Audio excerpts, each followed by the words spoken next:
बरबरीक जी क्या कर रहे हैं, माता का दर्शन करते हैं और माता का दर्शन जैसे ही किया रूप को निहारा है और बरबरीक जी अब विराजमान हो गए हैं। भगवान की आज्ञा है कि हे बरबरीक तुम महिसागर में जाकर महामाया की तपस्या करो। और भगवान की वो बात स्मरण आई और महामाया के सामने आसन लगाकर बरबरीक जी विराजमान हो गए हैं और क्या कर रहे हैं, महामाया का ध्यान कर रहे हैं।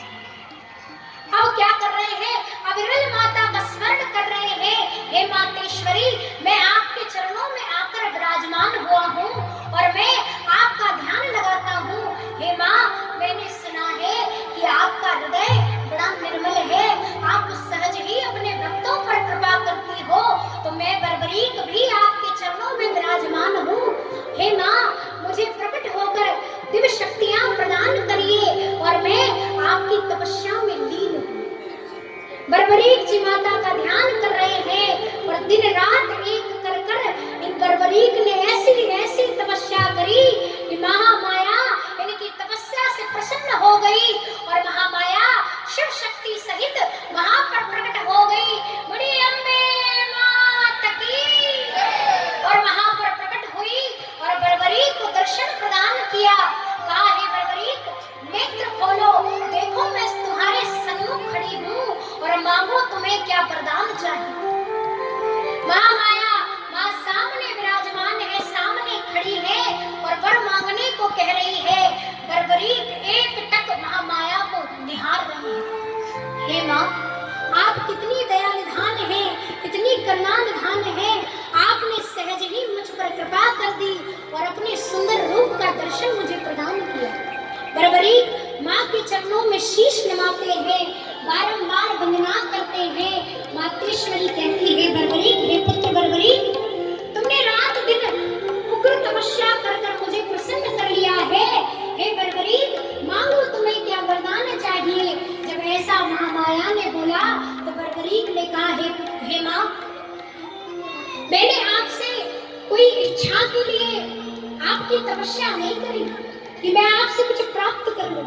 भगवान ने कहा था जाओ बरबरीक गुप्त क्षेत्र जाकर महामाया का ध्यान करो और मैंने वैसा ही किया और आपके चरणों में आकर मैं विराजमान हो गया और आपने मुझ पर कृपा करी और अपना सुंदर आशीष मुझे प्रदान किया।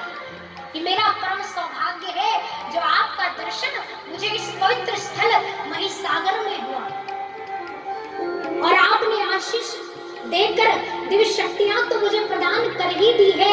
हे मातेश्वरी मुझे इससे अधिक कुछ नहीं चाहिए।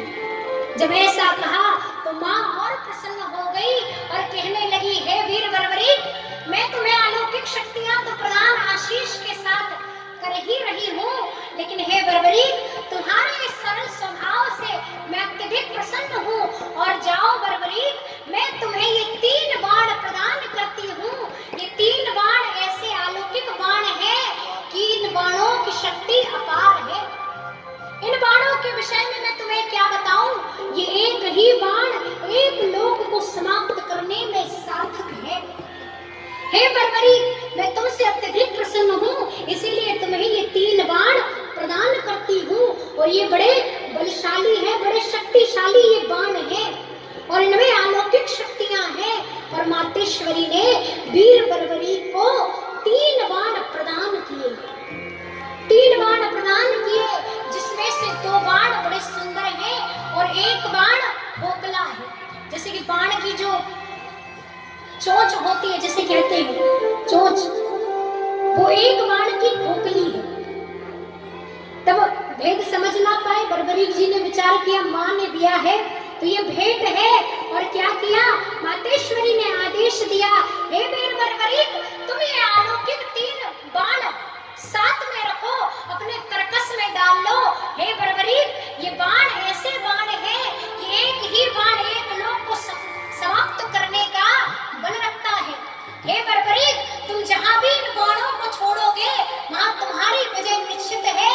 और क्या होगा, अरे बोले ये बाण ऐसे शक्तिशाली बाण है कि जहां पर इसे तैयार करोगे, सहज तैयार करोगे और जहां इस बाण को छोड़ोगे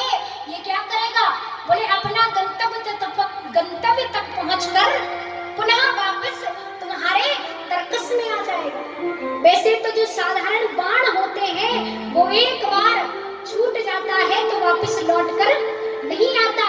लेकिन हे बर्बरीक, ये तुम्हारे 3 बाण ऐसे अलौकिक बाण हैं कि ये जैसे ही तुम्हारे तरकस से निकलेंगे अपने गंतव्य तक पहुंचेंगे और अपना कार्य सिद्ध कर कर तुम्हारी तरकस में लौट आएंगे और ये बाण मैं तुम्हें प्रदान करती हूँ।